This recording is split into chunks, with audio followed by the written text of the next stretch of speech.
ثم جعلناك على شريعة من الأمر فاتبعها ولا تتبع أهواء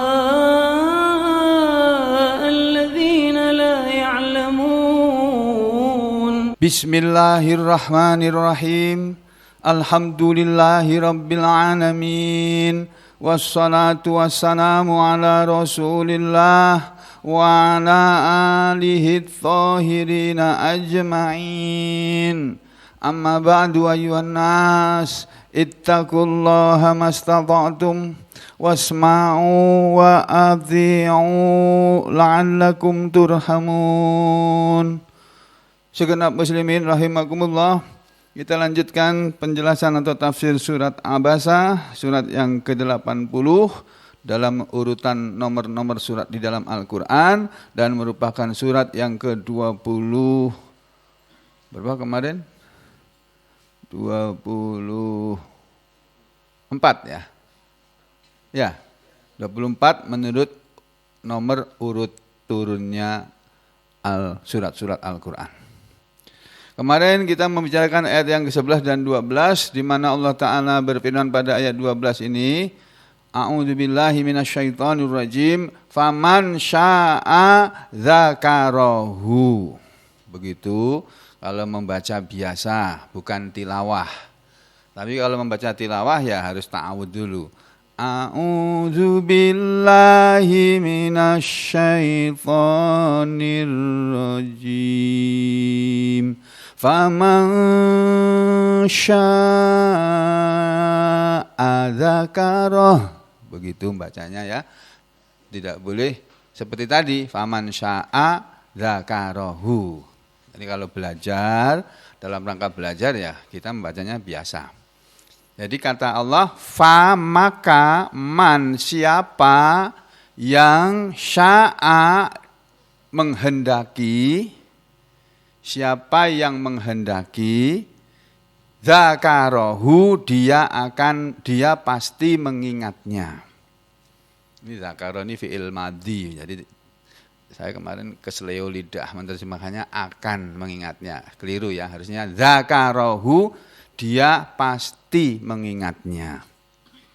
Jadi pengertian kalimat ini ada dua menurut para mufassir, para ahli tafsir. Karena yang pertama, faman maka siapa yang syaa dia menghendaki. Jadi maksudnya maka siapa saja yang menghendaki min ibadillah dari hamba-hamba Allah ini, dzakarahu dia pasti mengingat-ingat Al-Quran. Sehingga dzakarahu oleh Jalalain diartikan dia pasti menghafalnya. Jadi kata para mufassir, para ulama ahli tafsir, siapa yang mau, siapa yang menghendaki, pasti dia mau menghafalkan Al-Quran. Siapa yang mau menghendaki menghafal Al-Quran, pasti dia akan menghafal Al-Quran. Kalau dia tidak menghendaki menghafal Al-Quran, ya enggak hafal Al-Quran. Makanya saudara-saudara sekalian kan sudah merasakan bagaimana caranya menghafal Al-Quran. Ya, begitu saudara menghafalkan, susah itu diulang-ulang, nanti lupa lagi, ulang-ulang, lupa lagi. Tapi kalau mau, dia bisa menghafalkannya. Kalau enggak mau menghafalkan, ya enggak bisa hafal. Karena enggak mau menghafalkan. Jadi itu pengertian yang pertama. Sehingga man di sini ini adalah subjek, ya, dalam bahasa Arab namanya mubtada. Mubtada ini man syaa dzakarahu ini jumlah mubtadaiyah atau jumlah ismiyah karena diawali dengan man. Sedangkan fa ini adalah huruf mausul, huruf mausul, huruf yang sambungan. Kok huruf mausul sih? Dan atau famaka atau amma adapun lama kemudian bal bahkan hatta sehingga lakin akan tetapi bal bahkan hatta sehingga lakin akan tetapi itu semua satu semua.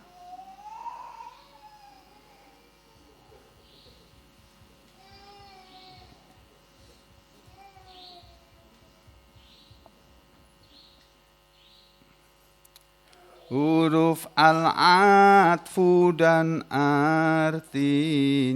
Jadi huruf atof ini ya, sama dengan wa, sama dengan ma. Itu kadang-kadang ma atau wa itu huruf atof. Huruf atof itu kata sambung. Jadi maksudnya kalimat ini sambungan dari kalimat sebelumnya. Kalimat sebelumnya kan berbunyi kalla innaha tadhkirah, gitu kan? Ya. Faman syaa'a dzakarah, gitu. Jadi maka man, barang siapa yang sya'a dia menghendaki, dzakarahu dia bisa menghafalnya atau dia mau menghafalnya atau silahkan dia menghafalnya. Ini ayat, ini makna yang pertama. Makna yang kedua, faman maka barang siapa yang, ini menjadi maf'ul, menjadi predikat. Lah subjeknya ini sya'a Allah kehendaki, dzakarahu dia pasti mengingat Al-Qur'an. Jadi siapa yang dikehendaki oleh Allah untuk mau mengingat Al-Quran, ya dia akan mengingat Al-Quran. Dia mau mengingat Al-Quran. Kalau Allah enggak menghendaki dia mengingat-ingat Al-Quran, ya dia enggak akan mengingat-ingat Al-Quran. Jadi di situ perbedaannya. Bisa merasakan bedanya enggak? Yang pertama, ini kalau di terjemahan Al-Quran Kementerian Agama di halaman berapa Pak di situ Pak? Di Quran? Hah? 585. Tuh, ini apa ini?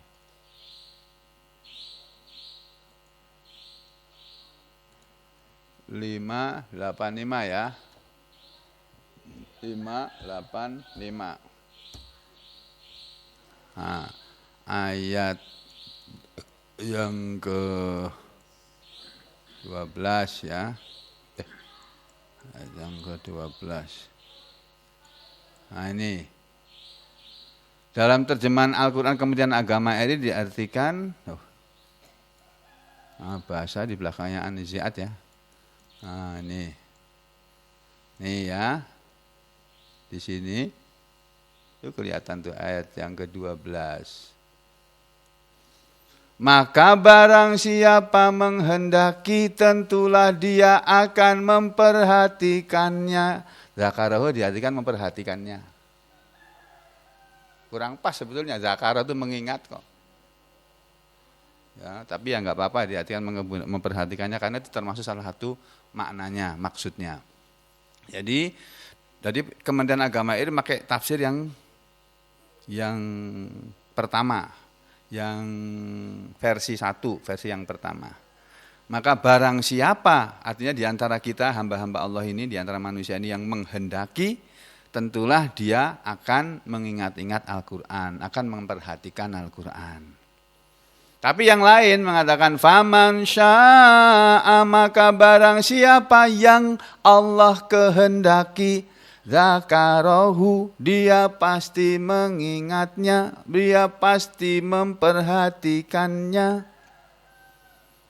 Itu. Jadi yang satu, itu maknanya sebetulnya hampir sama saja. Orang mau mengingat Al-Quran kalau satu, Allah menghendaki dia mau mengingat Al-Quran. Yang kedua, orang mau mengingat-ingat Al-Quran kalau dia sendiri mau mengingat-ingat Al-Quran.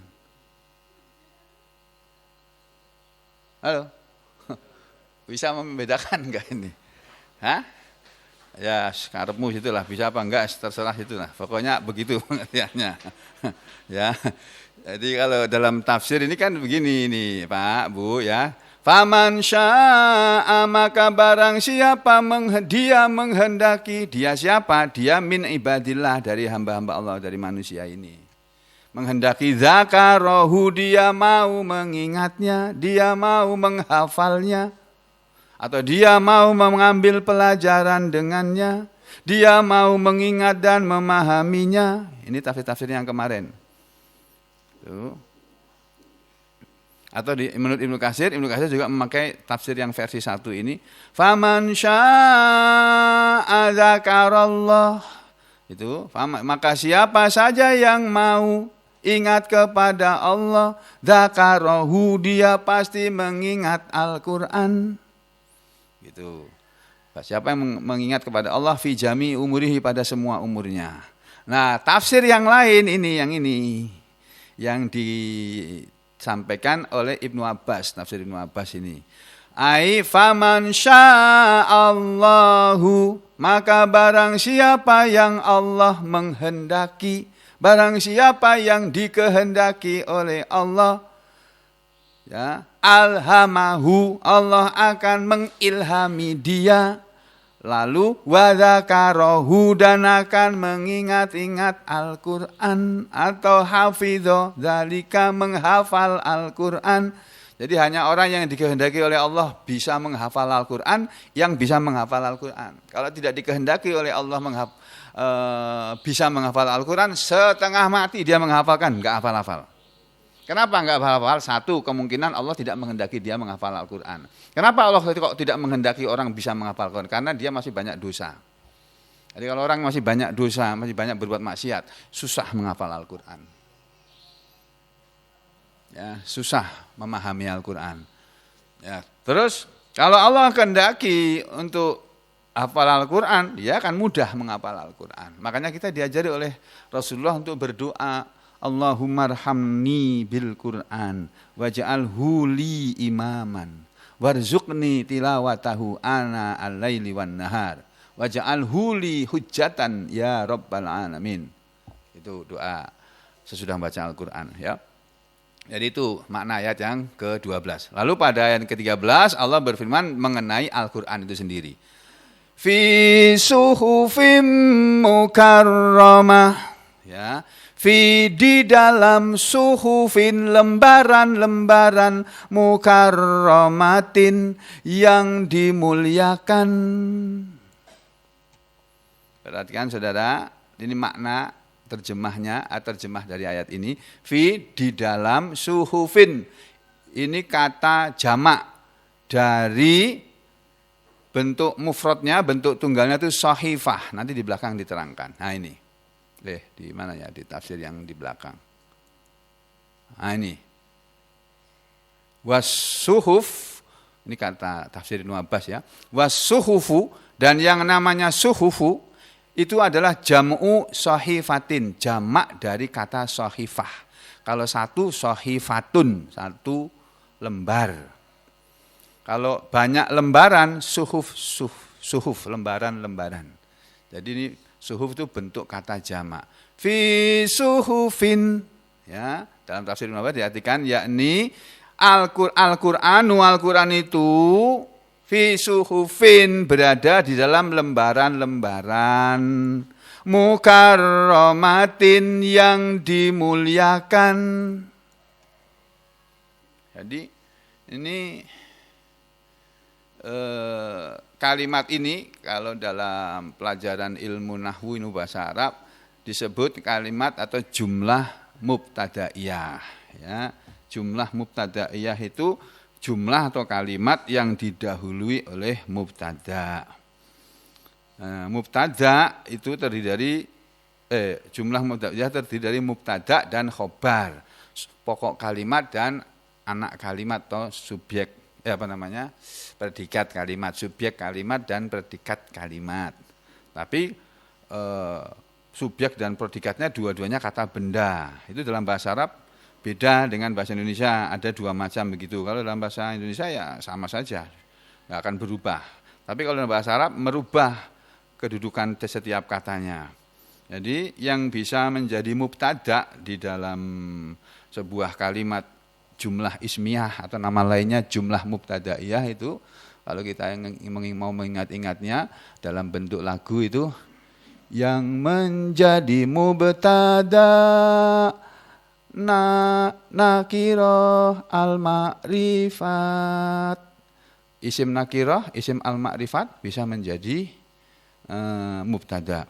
Alam dhamir isyarah mausul mudhaf ilaih, isyarah musyar ilaih, mausul silah, mausuf sifat, dan juga masdar muawwal. Ada 11 jenis kata yang bisa menjadi mubtada. Satu, kata atau isim nakiroh, isim al-ma'rifat, isim alam, nama orang itu ya, isim domir, nama kata ganti orang, isyarah, kata isyarat, mausul, kata sambung, ya, mudhof ilaih, itu bentuk kata majemuk, isyarah musyar ilaih, isim isyarah dengan isim di belakangnya, atau isim mausul silah, ya, dalam mausul silah atau naat man'ut itu, ya.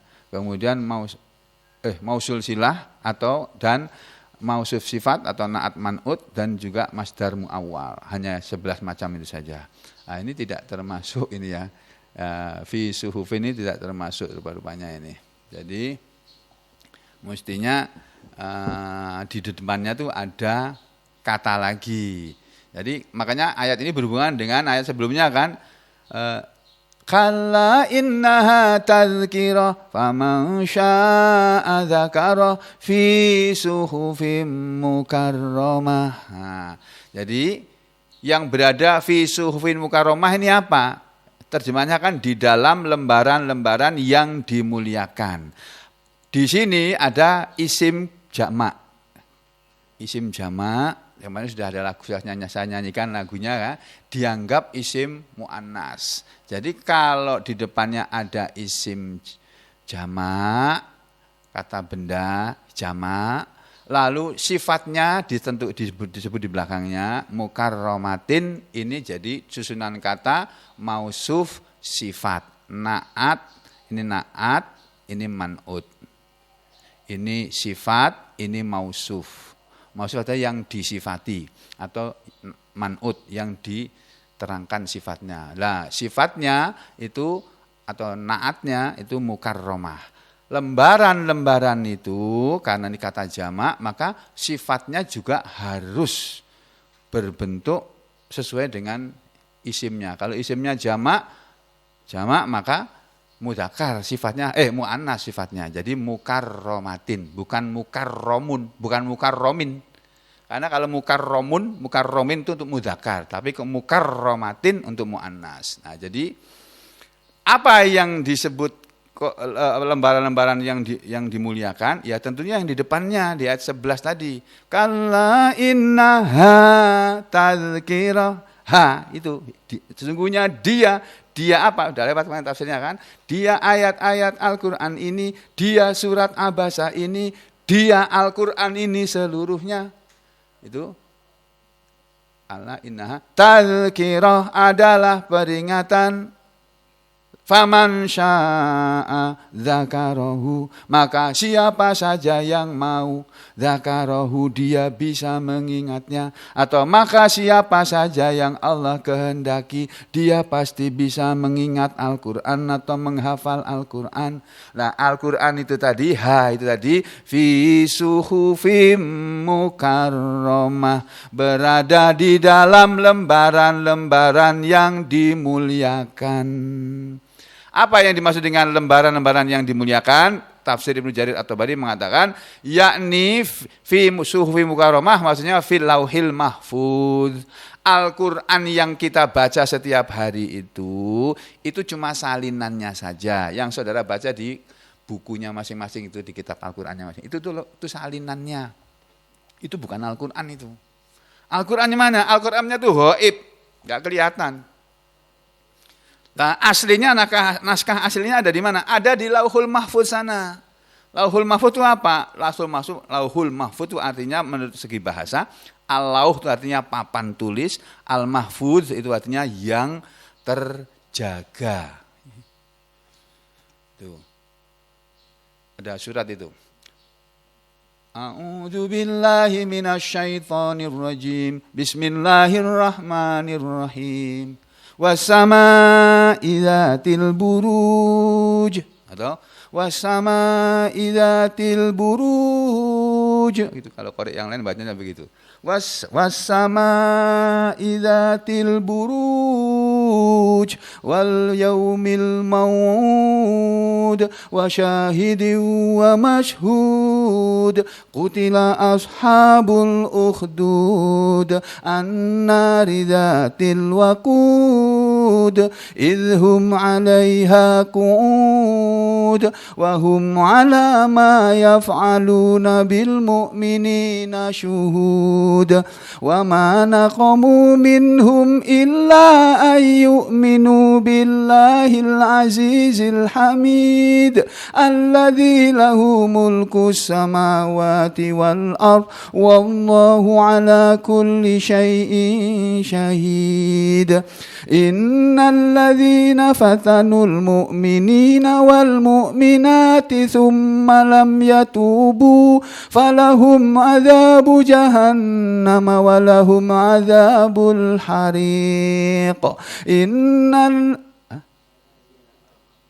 innal ladzina amanu ya betul ya wa amilus solihati lahum jannatun tajri min tahtihal anhar dzalikal fawzul kabir. Nah ini apa seterusnya apa?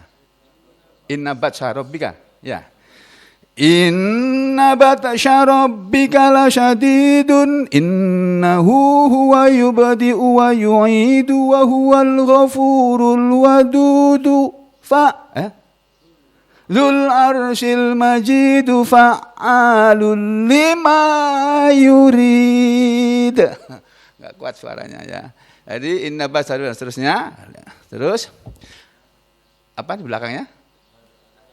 Hal ataka hadithul junud fir'auna wa samud balil ladzina kafaru fi takdzib wallahu min waraihim muhit. Nah ini bal huwa Qur'anum majid. Betul begitu ya? Fi lauhim mahfuz. Nah itu bal huwa Qur'anun majid. Akan tetapi atau bahkan Muhammad huwa dia yang kamu bacakan itu Muhammad itu Qur'anun majidun, Qur'an yang mulia, bacaan yang mulia, yaitu Al-Qur'an yang fi lauhim mahfuz, aslinya ada di lauhin mahfud. Lauhun mahfud, papannya tulis yang terpelihara yang ada di hadapan Allah sana. Yang di sana tertulis semua tulisan, semua catatan tentang penciptaan, mulai dari penciptaan langit dan bumi sampai segala sesuatu yang akan terjadi di alam semesta ini. Ya, dan segala sesuatu yang sudah terjadi semuanya tertulis di sana. Termasuk pada pagi hari ini kita, saya dan Anda semua, antum semua ini bisa datang mengaji sebagaimana biasanya. Itu sudah tertulis di Lauhul Mahfuz sana. Bahwa hari ini akan hadir si ini. Akan ada yang pulang si ini. Seperti biasanya dia pulang. Rugi dia meninggalkan majelis taklim, rugi. Nah, kecuali kalau di tempat lain dia belajar juga. Tapi kalau dia keluar untuk jualan, untuk apa, oh itu rugi. Berarti dia lebih mementingkan dunia daripada akhirat. Gitu ya. Nah, waktunya sudah dibikin waktu paling pagi, paling 5:30 atau jam 6 kurang udah bubar. Kadang-kadang lewat sedikit. Ya. Jadi saudara, segala sesuatu yang terjadi di alam semesta ini sudah tertulis catatannya di sana, termasuk rezeki kita. Termasuk kita kapan mau mulai ngaji, kapan kita akan berhenti ngaji, termasuk kita kapan lahirnya dan kapan kita akan mati. Apa yang akan kita alami selama hidup kita sudah tertulis di sana. Jadi kita tinggal menjalani apa yang sudah ditetapkan oleh Allah kok, nggak akan keluar dari itu. Nggak akan keluar. Itu keyakinan Muslim, orang Muslim itu begitu. Sampai-sampai kalau ada orang sakit pada hari ini, ya memang catatannya di sana hari ini kamu sakit. Tidak akan bisa menghindar ya. Allah menghendaki begitu kok. Kecuali sebelumnya kamu berdoa dulu, ya Allah, aku besok mau ngaji, ya Allah jangan bikin aku sakit ya Allah. hamba mohon kepada Engkau ya Allah, jangan Engkau beri sakit ya Allah, beri hamba sehat ya Allah. Mungkin oleh Allah dirubah takdirnya. Karena tidak ada yang bisa merubah takdir kecuali Allah. Dan yang bisa merubah takdir itu cuma doa. Nabi mengatakan la yaruddul qada'a illa doa. Tidak ada yang bisa merubah takdir kecuali doa. Itulah pentingnya kenapa kita harus selalu berdoa. Ya, habis sholat jangan lupa selalu berdoa. Ada adzan, dengarkan adzan. Dibalas ucapan muadzin. Pak Hamli teriak-teriak Allahu Akbar, Allahu Akbar. Kita menunjukkan Allahu Akbar, Allahu Akbar. Asyhadu an la ilaha illallah, asyhadu an la ilaha illallah, asyhadu anna Muhammadar Rasulullah, asyhadu anna Muhammadar Rasulullah. Hayya 'alas shalah, la haula wala quwata illa billah. Hayya 'alal falah, la haula wala quwata illa billah. As-salatu khairum minan naum, as-salatu khairum minan naum. Allahu Akbar, Allahu Akbar, Allahu Akbar, Allahu Akbar. La ilaha illallah, la ilaha illallah. Terus baca salawat. Allahumma shalli ala Muhammad. Terus Allahumma rabba hadhihi da'wati tammah wassalatil qa'imah ati Muhammadanil wasilata wal fadilah wa ba'athu maqaman mahmudanil ladzi wa'attah. Lalu Nabi mengajarkan apa yang namanya? Nabi mengatakan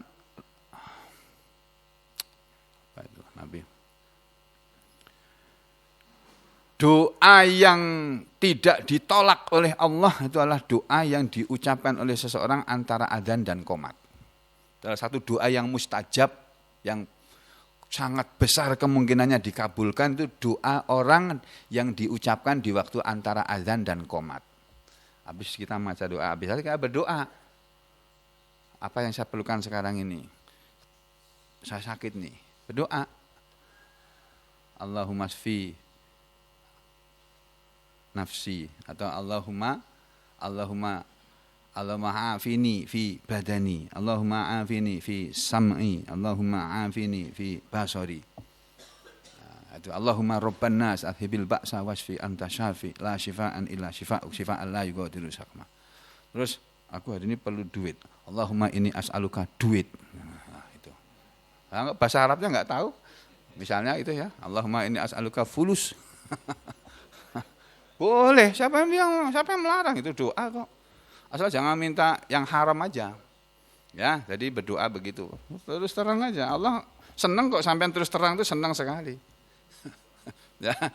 Jadi saudara, Lauhul Mahfuz itu berisi semua kejadian yang ada di alam semesta dan juga Al-Qur'an, Injil yang turun sebelum Al-Qur'an, Taurat yang turun sebelum Injil, Zabur yang turun sebelum Taurat dan semua suhuf-suhuf para nabi termasuk suhufi Ibrahim wa Musa, lembaran-lembarannya kitabnya Nabi Ibrahim dan kitab Nabi Musa itu fi lauhim mahfuz, ada di Lauhul Mahfuz sana aslinya. Yang diturunkan kepada kita itu kan salinannya dalam bentuk ucapan. Jadi Al-Qur'annya mana ya ini? Fi suhufim mukarramah. Al-Qur'an itu berada di dalam lembaran-lembaran yang dimuliakan. Yang dimaksud lembaran-lembaran dimuliakan adalah lembaran-lembaran Lauhul Mahfuz. Satu, itu tafsir yang pertama Pak, belum masih ada lainnya. Yang dimaksud dengan suhuhim mukarramatin, lembaran-lembaran dimuliakan. Yang kedua adalah kutubul anbiya. Ya, bahwa ayat-ayat Allah itu berada dalam catatan para nabi alaihimussalam. Jadi para nabi alaihimussalam itu diberi wahyu juga seperti Nabi Muhammad SAW diberi wahyu. Cuma namanya bukan Al-Qur'an. Yang diberikan khusus kepada nabi namanya Al-Qur'an. Yang diberikan kepada Nabi Isa Al-Masih namanya Injil. Yang diberikan kepada Nabi Musa alaihissalam namanya Taurat. Yang diberikan kepada Nabi Dawud alaihissalam namanya Zabur. Yang diberikan kepada nabi-nabi yang lainnya Allah tidak ngasih tahu kepada kita.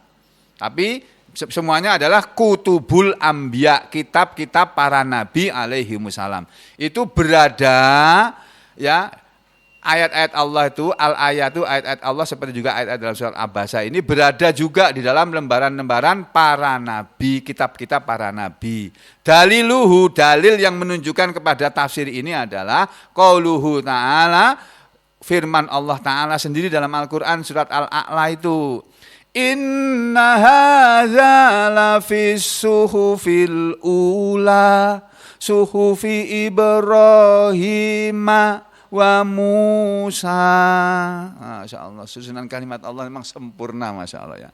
Saudara, ayat ini Al-A'la ini yang sudah kita banyak yang sudah hafal juga kan? Ayat ini pertama menunjukkan bahwa Allah menyatakan, inna hadza, sesungguhnya ini wahai Muhammad, ayat-ayat Al-Quran dalam surat Al-A'la ini, atau ayat-ayat yang disebutkan sebelum ayat 18 dan 19 ini Muhammad, itu lafi sungguh ada di dalam as-suhufil ula, lembaran-lembaran yang terdahulu. Ini kita ketemu lagi dengan kata jamak, as-suhufu. Kita bertemu lagi dengan kata jamak as-suhufu, as-suhufi di sini bunyinya. Lembaran-lembaran. Karena ini adalah lembaran kata jamak, maka dia disebut sebagai al-ulan sebagai sifatnya. Ini juga bentuk mu'annas karena bentuk mudzakarnya al-awwal. Nah, al-awwalu. Tapi kalau untuk perempuan al-ula. Gitu, Pak. Ya, itu bahasa Arab. Jadi inna hadza lafi suhufil ula, sesungguhnya Al-Qur'an ini atau ayat-ayat dalam surat Al-A'la ini ada juga di dalam lembaran kitab-kitab yang terdahulu. Ya, di antaranya adalah suhufi Ibrahim, lembaran-lembarannya Nabi Ibrahim, wa Musa dan Nabi Musa. Nah, ini suhufi lembaran-lembarannya Ibrahim, Nabi Ibrahim. Ini Nabi Ibrahim ini kan satu orang ya. Dia isim ghairu munsharif sama dengan Nabi Musa. Ini isim ghairu munsharif. Ini hanya untuk ini sebagai mudhof ilaih, bukan naat man'ut. Sehingga kalau naat man'ut di sini bunyi i, di sini juga harus bunyi i, kecuali kalau isim ghairu munsharif ya. Tapi ini posisinya sebagai mudhof ilaih ya ini apa namanya ininya, kalau ini majrur di sini tergantung kedudukan kalimatnya, yang ini selalu majrur, selalu kasroh. Nah, jadi kembali ke sini, Allah menyatakan bahwa dalam Al-Quran ada ayat yang berbunyi sesungguhnya ini ayat ada di dalam lembaran-lembaran yang terdahulu, yaitu lembaran-lembaran kitabnya Nabi Ibrahim dan kitabnya Nabi Musa. Ini oleh ulama dijadikan dalil bahwa makna ayat fi suhufi mukarramah, Al-Quran, ayat Al-Quran itu berada di lembaran yang dimuliakan, yaitu berada di lembaran para nabi, lembaran kitab-kitab para nabi alaihi musallam. Ya, begitu. Itu yang tafsir yang kedua. Rupanya hanya dua tafsir saja, dan Ibnu Katsir mengikuti pendapat yang ini. Kata Ibnu Katsir dalam kitab tafsirnya, inna fi suhufim mukarramah, maksudnya yaitu hadhihi surah. Jadi di sini di depan kata-kata fi, di dalam lembaran-lembaran mukarramatin yang dimuliakan, ini ada kata yang disembunyikan, yang mahdzuf namanya. Apa yang disembunyikan oleh Allah? Apa pokok kalimat yang disembunyikan oleh Allah? Apa mubtada yang disembunyikan oleh Allah? Kata Ibnu Katsir, mubtadanya adalah hadhihi surah. Surat Al-Basa ini, atau Al-Idzatu. Pak, jangan ada yang ngomong ya. Saya lagi bicara Al-Quran, saudara tidak boleh ngomong apapun, tidak boleh. Kalau saya lagi bicara Al-Quran, kalau saya lagi ngomong yang lain tidak, silakan. Jangan bicara yang lain, berdosa sampean. Ya. Jadi inilah Al-Quran yang berada, inilah surat yang berada di dalam lembaran-lembaran yang dimuliakan. Makanya Ibnu Katsir mengatakan hadhihi surah, ini surat, atau bahkan jami'ul Quran, seluruh Al-Quran ini, semua ayat-ayat dalam Al-Quran ini fi suhufin mukarramah, bukan hanya surat Abasa saja, bukan hanya ayat-ayat yang 11, 12, 13 ini, bukan. Tapi seluruh surat Abasa, bahkan seluruh Al-Quran itu terdapat fi suhufin mukarramah, dalam lembaran-lembaran yang dimuliakan, yaitu lembaran-lembaran yang ada di hadapan Allah. Mukarramah ai mu'adzamah, yang diagungkan, muwaqqarah yang dimuliakan, yang telah ditetapkan oleh Allah. Itu Al-Quran ini berada di sana, Pak. Nah, yang lainnya, ini mukarramatin, lembaran-lembaran Al-Quran adalah lembaran-lembaran yang berada di lembaran-lembaran yang dimuliakan. Dia dimuliakan karena maksudnya adalah karimatan Allah, dimuliakan di hadapan Allah. Bahkan mukarramatin, Al-Quran itu dimuliakan li'annaha, karena dia nazalat turun min Rabbin karimin, dari Tuhan yang maha mulia. Itulah sebabnya saudara, Al-Quran mengatakan wa idza quri'al Qur'anu fastami'u lahu wa ansitu la'allakum turhamun. Wa idza, dan apabila quri'at, dibacakan alaih wa idza quri'a alaikumul Qur'anu, dan apabila dibacakan kepada kalian Al-Qur'an, fastami'u lahu, maka dengarkanlah kalian kepada bacaan itu, wa ansitu, dan diamlah kalian. Nah itu loh Pak. Makanya kalau kita sedang baca Al-Qur'an, sedang pelajari Al-Qur'an, saudara tidak boleh ngomong apapun. Sudah, tidak boleh. Sepenting apapun tidak boleh. Jangankan cuma urusan pribadi, urusan negara aja berdiam kalau sedang dibacakan Al-Quran. Ya. Kenapa? Ini Al-Quran bukan sembarang omongan ini. Ini lebih tinggi daripada Undang-Undang Dasar 45, lebih tinggi daripada omongan presiden, lebih tinggi daripada omongan menteri. Al-Quran ini marfu'atin, kata Allah. Al-Quran itu marfu'atin mutahharah. Dia lembaran-lembaran yang ditinggikan. Ya. Ini ditinggikan indallah, di hadapan Allah Azza wa Jalla. Di hadapan Allah yang maha gagah dan maha agung aja. Malaikat itu kalau ada orang baca Al-Quran, dia diam kok. Malaikat itu loh Pak, yang diantara mereka itu yang akan mencabut nyawa kita setumat lagi.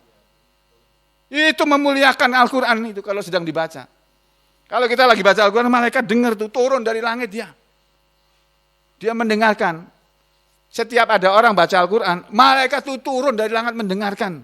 Didatangi mana kumpulan orang-orang, komunitas orang-orang yang sedang pelajarikan. Itu malaikat itu menaung-naungkan sayapnya di hadapan orang-orang yang berkumpul mempelajari Al-Quran. Itu Nabi yang bilang. Aku nggak pernah lihat. Tapi karena Nabi yang bilang dan hadisnya sahih, saya percaya. Kalau ada orang nggak percaya, ya silakan dia nggak percaya. Tapi saya percaya. Nabi nggak pernah bohong kok. Ya, jadi fi suhufim mukarramah, Al-Quran itu berada di lembaran-lembaran yang dimuliakan, marfu'atim mutahharah, dia ditinggikan dan dia disucikan. Maksudnya ditinggikan adalah ditinggikan di hadapan Allah, ya, ditinggikan yakni fis sama'is sabi'ah. Al-Quran yang kita baca, yang aslinya ada di Lauhul Mahfuz, itu terletak di tempat yang tinggi, di langit yang ketujuh sana.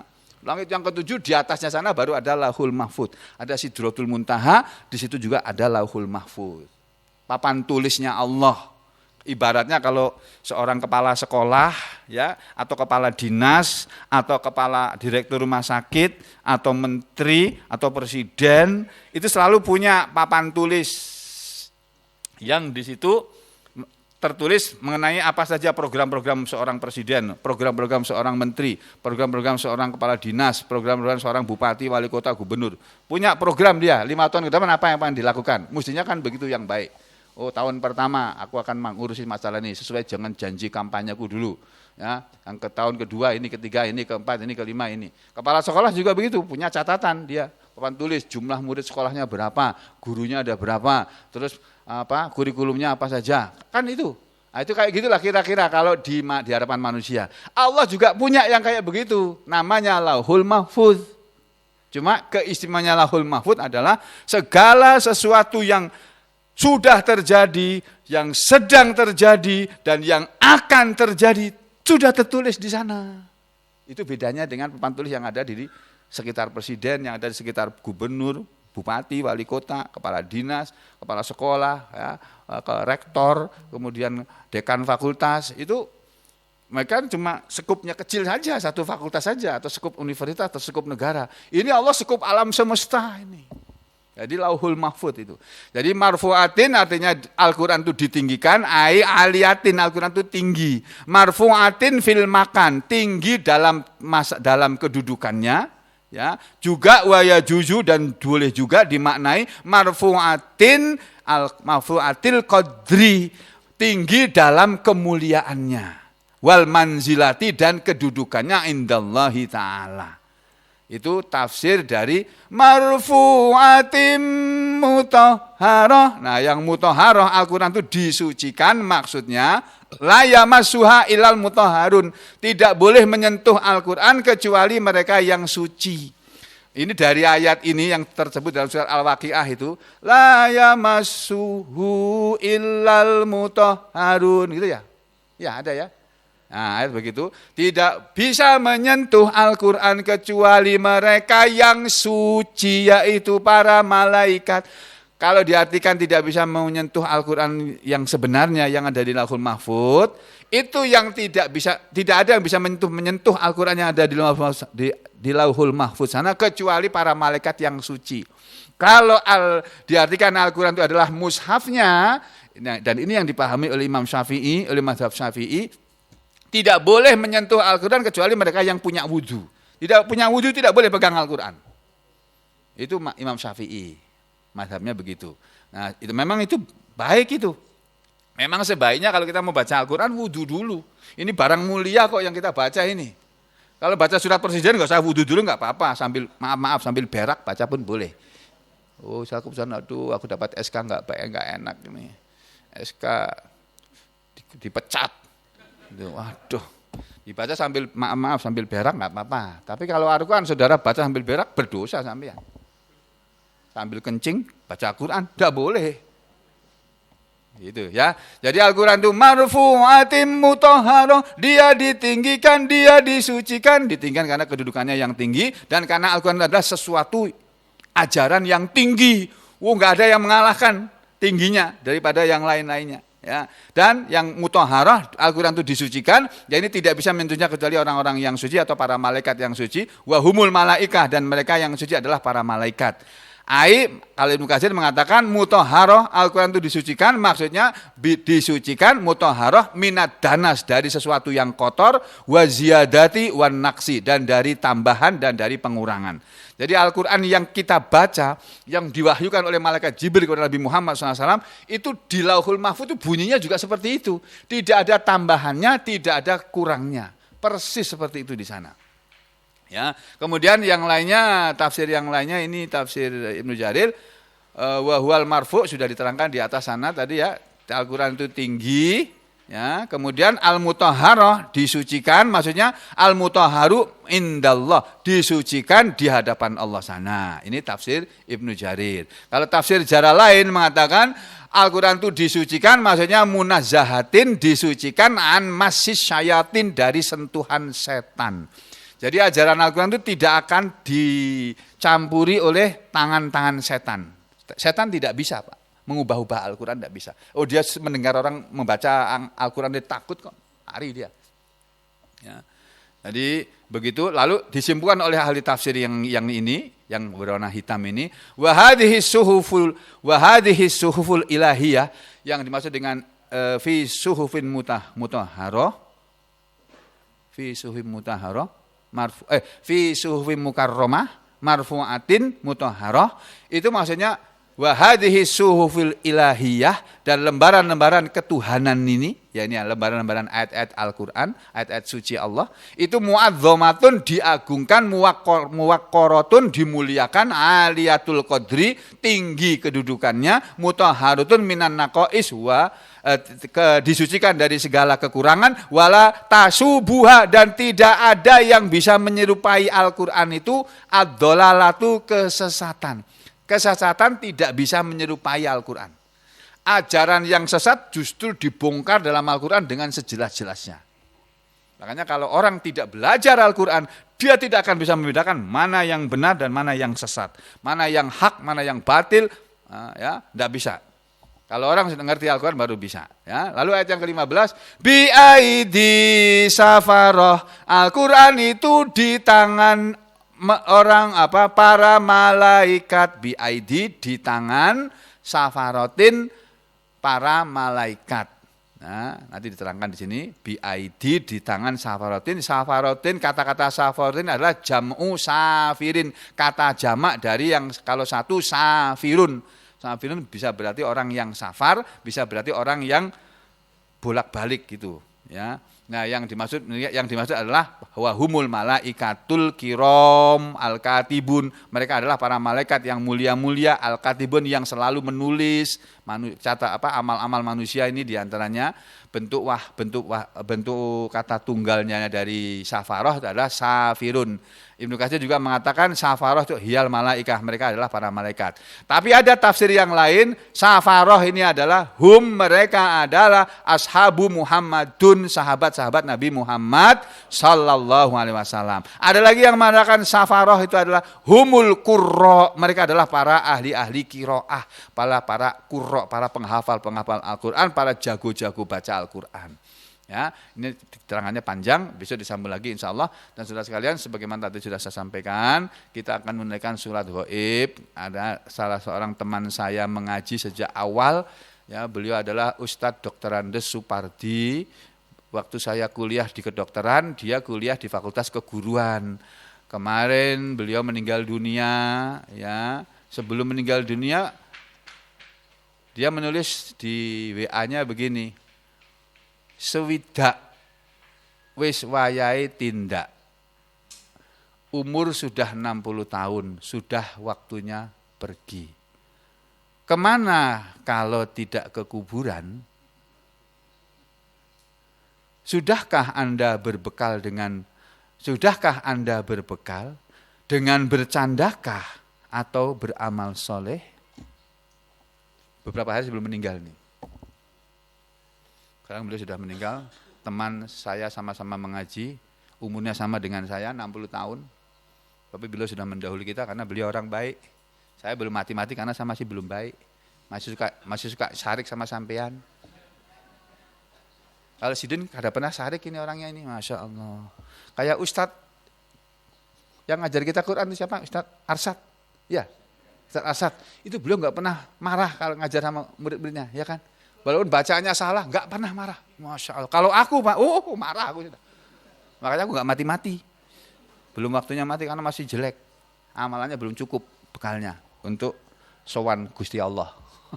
Makanya masih diberi waktu. Mari kita yang masih diberi waktu, kita perbaiki amalan kita. Dan mari kita sholat ghaib untuk menyalakan Ustadz Supardi yang salah satu guru dari pondok pesantren, di mana anaknya Pak siapa? Hendri, siapa namanya itu, Anggun sama Saifullah menuntut ilmu. Ini beliau salah satu guru yang sangat dicintai oleh santri-santrinya karena nggak pernah marahin santrinya. Tapi meninggal lebih dulu. Ustadznya yang galak-galak belum pada mati. Ya, sekian aja dulu. Mari kita sholat doa bersama-sama ya.